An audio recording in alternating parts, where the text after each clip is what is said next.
Firefighters battling a house fire in North Lindenhurst. Police say the flames broke out around 3:30 this morning on Farmers Avenue. We're told there were no serious injuries. I'm Macy Egland. Accused Gilgo Beach serial killer Rex Heuermann is due back in court. DNA evidence could be the topic of today's hearing. The Massapequa Park architect is accused of killing 7 women. You can read breaking updates from our team of reporters inside the courtroom on our website, newsday.com. Only in Newsday, gun enthusiasts are questioning a new law banning the sale of firearms and ammunition in Babylon Village. That law took effect earlier this month. It does limit the public's ability for options and choices. Coming up, hear from residents about why they support the ban. A new honor for the Plainview native and Israeli soldier killed by Hamas. Nassau legislators voted yesterday to dedicate part of Minetto Hill Road in Plainview, Captain Omer Nutra Way. The 21-year-old was killed in the October 2023 attacks. Well, the polls are open for a special election in Nassau County. Democrat Olena Nix and Republican Karen Campbell are squaring off to fill the county legislature's District 2 seat, once held by now State Senator Sheila Bino. Well, the wait is almost over. Long Island's first Wegmans opens tomorrow morning officially in Lake Grove. Cash rules everything around me. Queen, get the money. Tickets go on sale Friday for Wu-Tang Clan's final tour. The legendary group, including Hempstead's Method Man, will play MSG July 16th. Let's talk about your Tuesday weather. The spring tease continues. This is great. Mostly sunny today. Highs around 50 degrees at MacArthur Airport. Some places seeing just upper 40s. There is a chance for showers later this afternoon. Be mindful of that. Tomorrow, though, looks to be the pick of the week. Sunny. Highs around 52 degrees. Taking a look at your 7-day forecast. Rain again possible on Thursday. And you can see that mild weather continues into the weekend.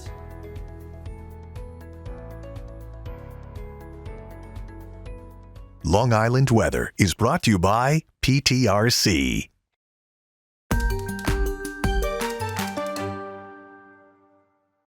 I'm Virginia Huey in the village of Babylon, where a new law takes aim at the sale of guns and ammunition within the village. I don't think people should have guns. Babylon Village residents reacting to a new law banning the retail sale of firearms and ammunition in the village. The measure, which was passed last month at a village board meeting, prohibits gun sellers from setting up shop among the burger joints, boutiques, and surf shops in the village. Babylon Village Mayor Mary Adams says the ban is a matter of public safety, telling Newsday, quote, "Good people carry guns, and so do bad people, and I'm not going to take that chance. I've got to protect the kids and the families here." I'm totally in support. Judy Pinella backs the ban for personal reasons. My son was murdered out in Las Vegas with a shotgun. So anti-gun. Too many people have guns. The ban means village residents will have to look elsewhere if they're gun shopping. The nearest location is Guardian Guns and Ammo in Deer Park, which is currently the only gun shop operating in the town of Babylon. It does limit the availability of one who were to get into the business of selling firearms and ammunition, the ability to open up a shop in the area. So I kind of understand it, but it does limit the public's ability for options and choices. The ban exempts 2 annual gun shows held at the American Legion Hall. 23-year resident John Taylor says he's okay with the ban because it doesn't infringe on his Second Amendment rights. I wasn't that offended by the law because you can buy your guns where you need to. As long as you have the right to own them, that's fine. For Newsday TV, I'm Virginia Huey. You can read more about the gun ban on Newsday.com. Click Get More below the Newsday TV video box.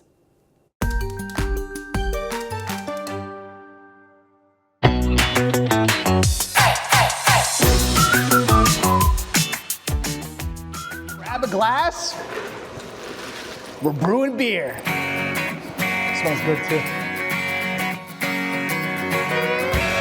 Before you can pull up a stool at the North Fork Brewing Company, you better be willing to put in the work. And to learn how, meet Pete Barode, owner and founder of North Fork Brewing Company. The father and former special ed teacher put down the book bags for beer mugs years ago. And now he spends school hours crafting and pumping out more than 5,000 cans of beer per month at his Riverhead Brewery. I'll be out of here by 2:33 in the afternoon, so it's about 11 hours to 12 hours of a day. And being a brewer is not as easy as some may think. What are the biggest misconceptions about brewing? That you could just drink all day and hang out, and you could fit that in anything, but I think there's so much science behind it that people don't understand. So as you heard, to get to a glass of beer, it's actually a lot of steps, and Pete is going to break it down. So Pete, what do we need to do? So we need to brew the beer. We need to knock the beer down to temperature and pitch the yeast. We need to ferment the beer. We need to then add our flavors of dry hopping and or other fruits. Then we need to drop the temperature down to 35 degrees and carbonate it. Then we got to get it into the proper vessel of cans or pints or kegs. And then finally, we can drink it. Delicious. It's good beer.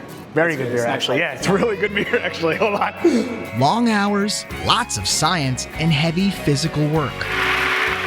But you'll have to do it all to get best in glass quality. And do it well, so no taste goes to waste. So I think the best part of my job is creating something that I'm able to watch people enjoy. Ken Bufa, Newsday TV. You can see more LI Work segments. Ken does a lot of really fun things on Newsday.com. Click Get More below the Newsday TV video box.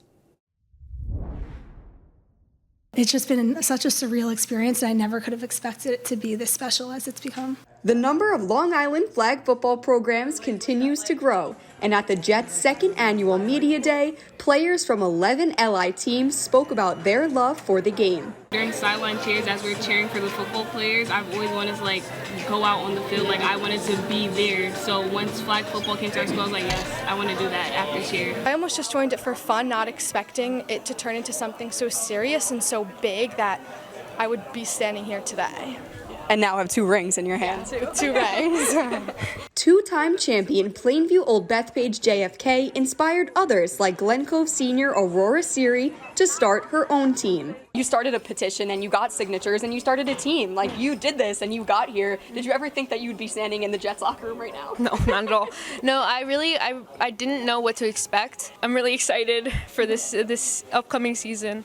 Teams had fun snapping photos and videos before hearing from USA national players that started just like them. In college, I'm trying to work with people to start a club flag football team. I'd love to continue and maybe play for Team USA. At MetLife Stadium, Carissa Kelman, Newsday TV. Love to see the sport growing. You can read more about Long Island flag football teams again on Newsday.com. Click Get More below that Newsday TV video box.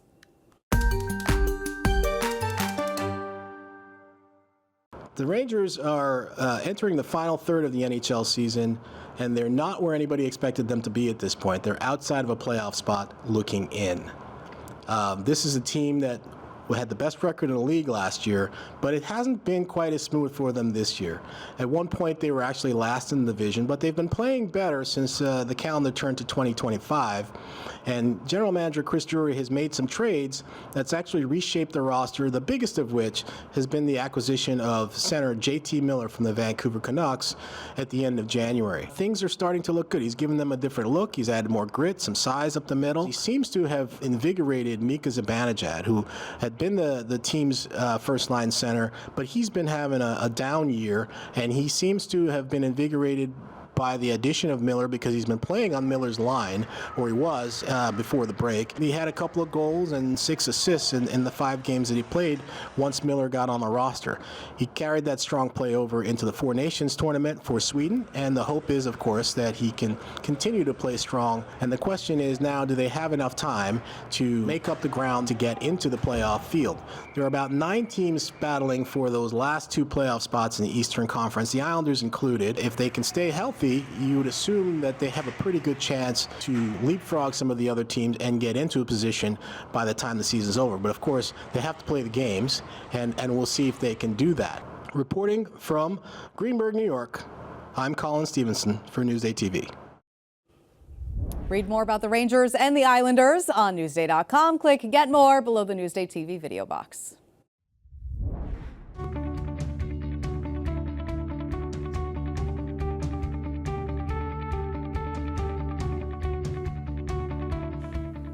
I'm Macy Eglund. Thanks for watching. Hope you have a great day.